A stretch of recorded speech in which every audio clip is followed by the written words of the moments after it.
So in today's piece, we are going to work with the skull, and it's very Halloween-y, so that makes it fun, but it's also kind of meaningful to me because the light is coming from behind the skull. So it's almost as if in the darkness of death, the light shines through. So freaking deep. So awesome. You're going to take whatever canvas or ground or board you have and paint it black. The second thing we need to do is get the traceable from the description of the video below. If you want, you can draw your skull freehand and cut it out if you want to. That's perfectly fine. But if you want it to look exactly like the demo, you can use the traceable. You're going to print it. Make sure it's kind of the right size for your canvas. Like if you need to blow it up or shrink it, that's all good. Then once you know it's the right size, cut around the skull, and then maybe using an EXACTO knife, or if you're really good with scissors, you could use scissors, cut the nose hole and the eye hole out as well. Then you're going to just use Scotch tape, and you know how you do it in a circular tape, put it on the back of the skull, tape it wherever you want it on your canvas. Can be really anywhere you like it. And once you get that much done, you're good to go. The only other thing I did was use some white spray paint to spray radiating lines out from the eye of the skull, almost like a sunburst, which is really kind of cool. So there you have it. So here's our skull. Pretty little skull, isn't he nice? Now, I'm going to start with fluorescent white. I had bought a kit of fluorescent paints. I will have the link for those in the description. All right. So I'm just going to, first I'm going to use a toothbrush. I paint a lot with an old toothbrush. Just don't use the one that you're using to brush your teeth, because that will be kind of gross. Okay. So I'm literally going to stick my toothbrush right in the paint. If you would rather use a palette, feel free to pour it onto a palette.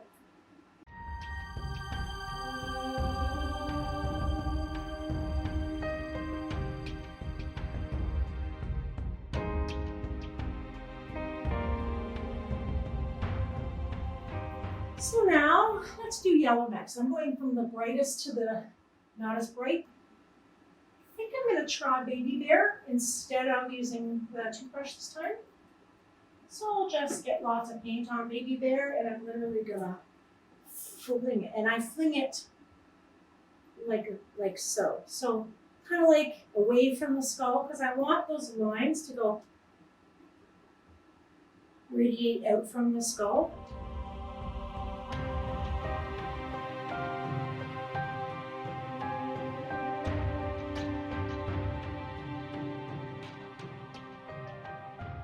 Show you on both cameras. The pipette, it's like a little eyedropper. It has a little water in it. If you don't have an eyedropper, you don't need to do this, or you can just put paint on a brush and let it drip as opposed to flinging it this time. That works too. But I use eyedroppers once in a while. So you squeeze, of course, and then put it in the paint. This paint's nice and liquid, so it goes all the way up. And this time I'm just going to drop straight down.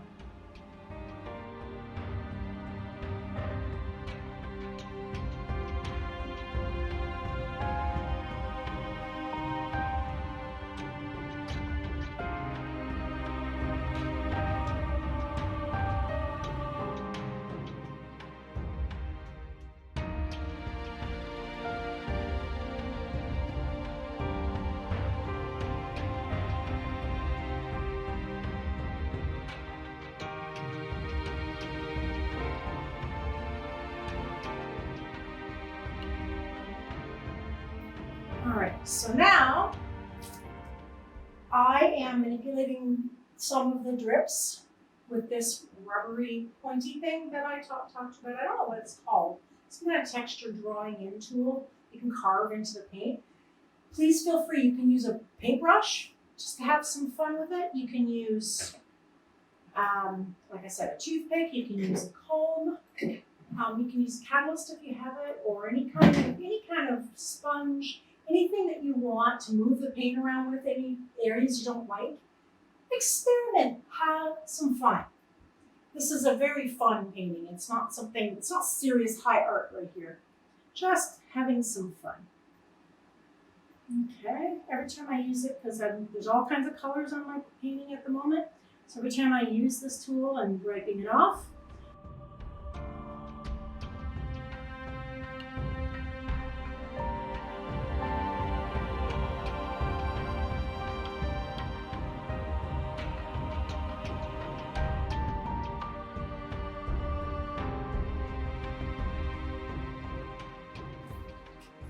I do have a bit of a white spray. This is just white paint mixed with water and put in a spray bottle that I just happen to have around.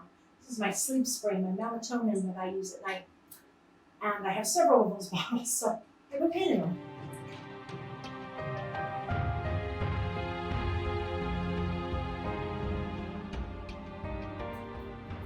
That, my friends, is the splattering part.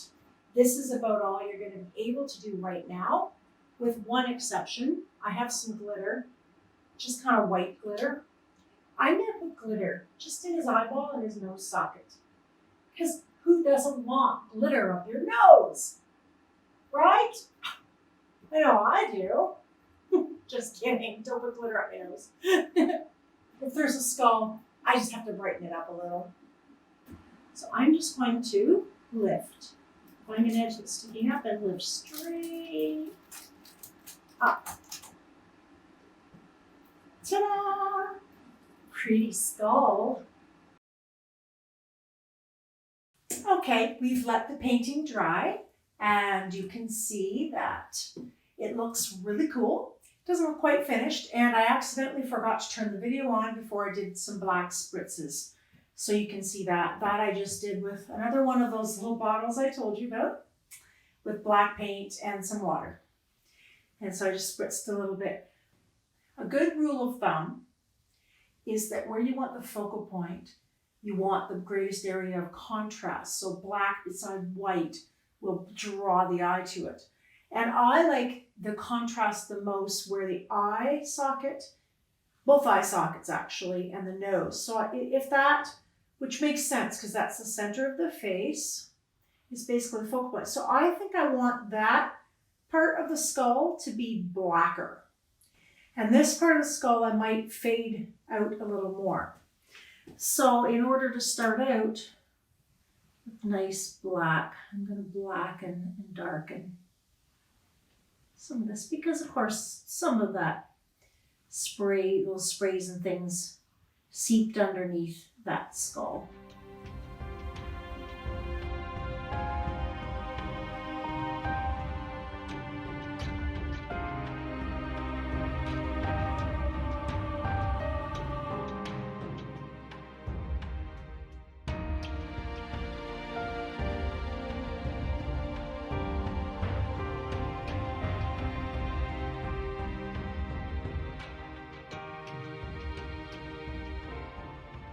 Now I'm going to mix the tiniest bit of dark gray.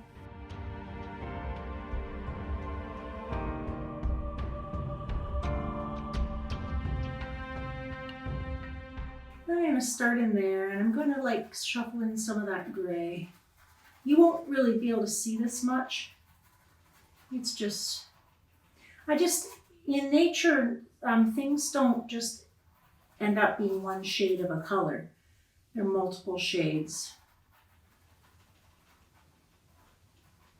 So what I'm doing here is just varying the black a little bit. You can actually hardly tell. So I'm adding a little more white as I move out.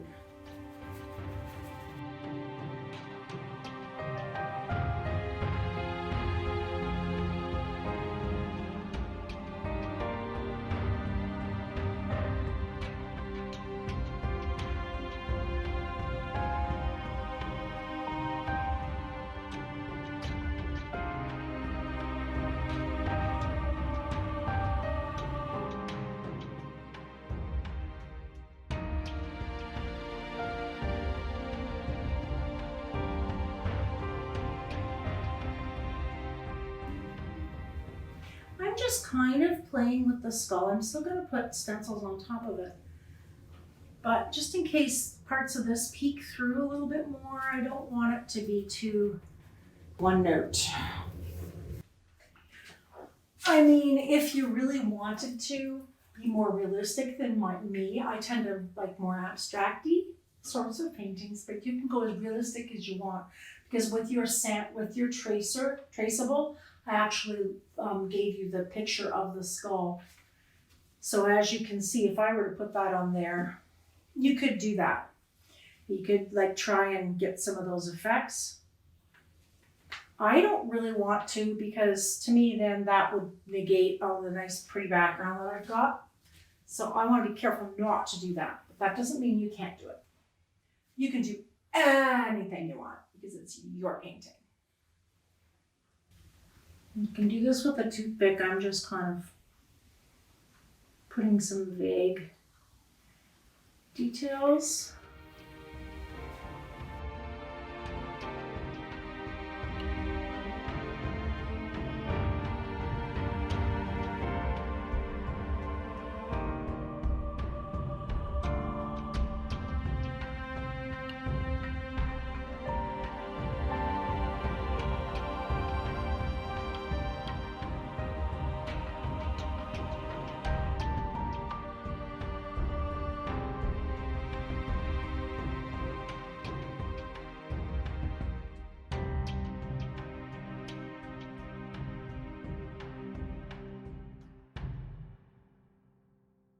I still have the piece of paper that I used when I cut out my skull.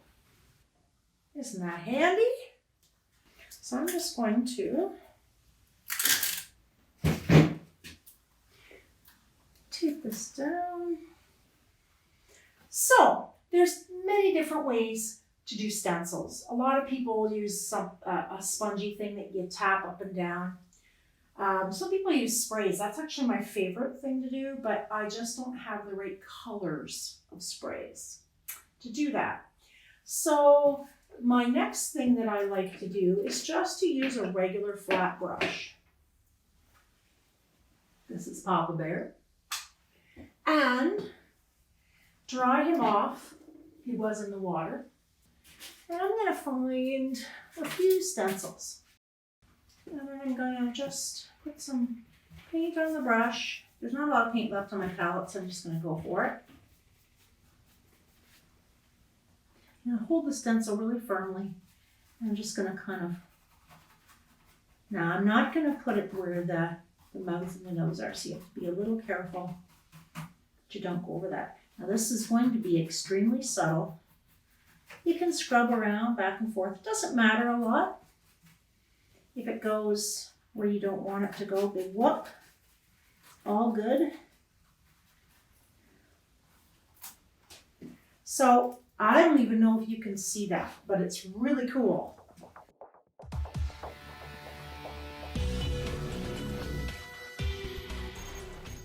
So this time I'm going to use a little bit of the fluorescent orange. You can do any colors you like. In my tutorials, it does not matter to me what colors you use for anything. It's your painting always.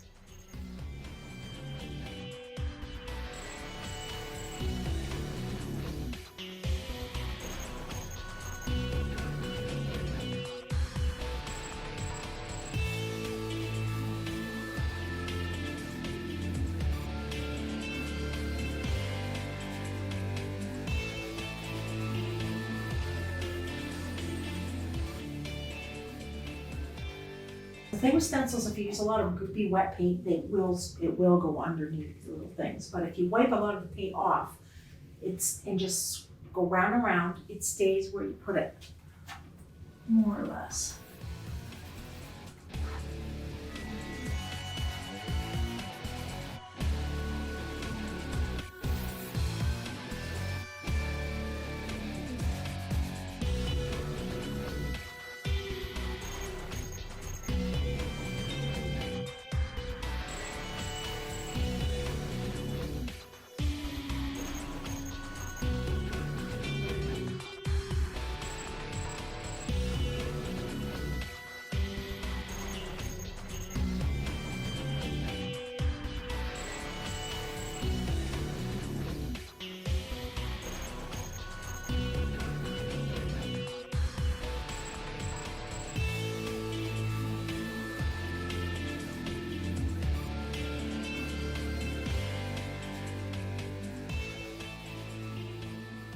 I'm going to use a little bit of my hard body fluorescent orange. Hard body just does not mean buff and zigzag. Hard body, no, it just means it's thicker paint. And a little bit maybe more pigment. Not sure, but might be.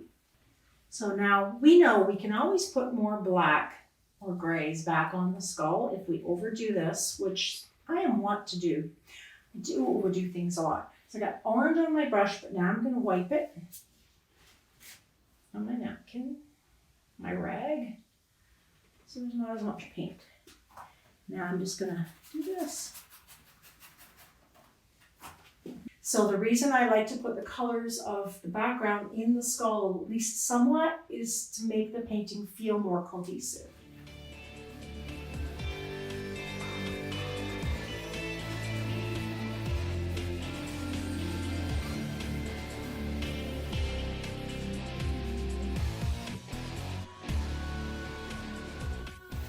So I'm going to put it where it was, but just a little off. And then do a little bit of the lighter orange, but not as thoroughly. That's a really cool effect.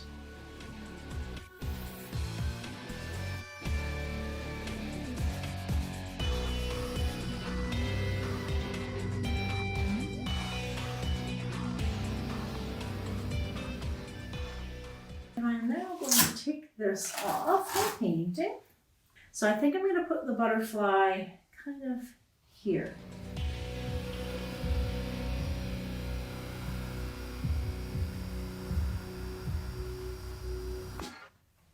I'm just playing, guys. Really, I'm just playing. And you all get, if you do more of my tutorials, you will get to know that that's kind of who I am. I kind of just have to play. And this kind of tutorial, because every time I do something like this, because it's so much variation, there's so many possibilities, they never quite look exactly the same. Now I'm actually going to go back to that very first stencil I used because I like the way it looks cracked. So I'm going to take black paint and do a little more of that one. I just kind of want the cracks, especially around the focal point, in black. Pure, unadulterated black in honor of Halloween. Again, whenever you want anything to really pop, put the brightest bright beside the darkest dark, or the lightest light beside the darkest dark, and away you go.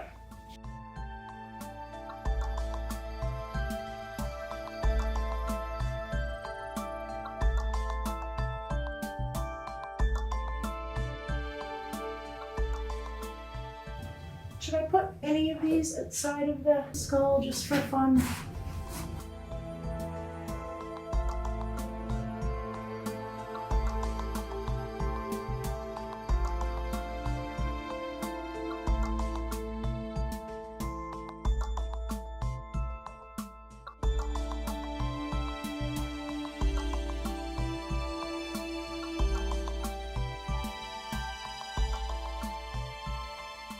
I'm just adding black wherever my little heart feels like it wants to go.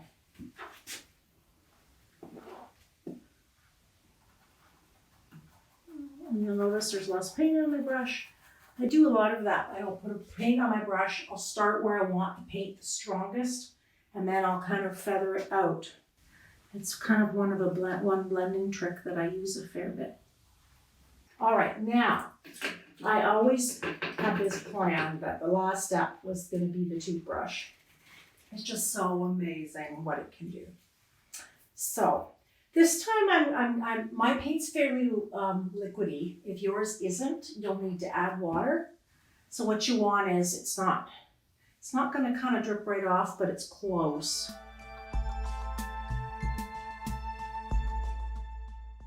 Ta-da! Halloween! Happy Halloween! Ooh, spooky. Glad you're here. I hope you come back again, and I upload a tutorial every Thursday. Sometimes it's a talking tutorial like this. Sometimes it's a time-lapse. But you'll always have fun, I hope.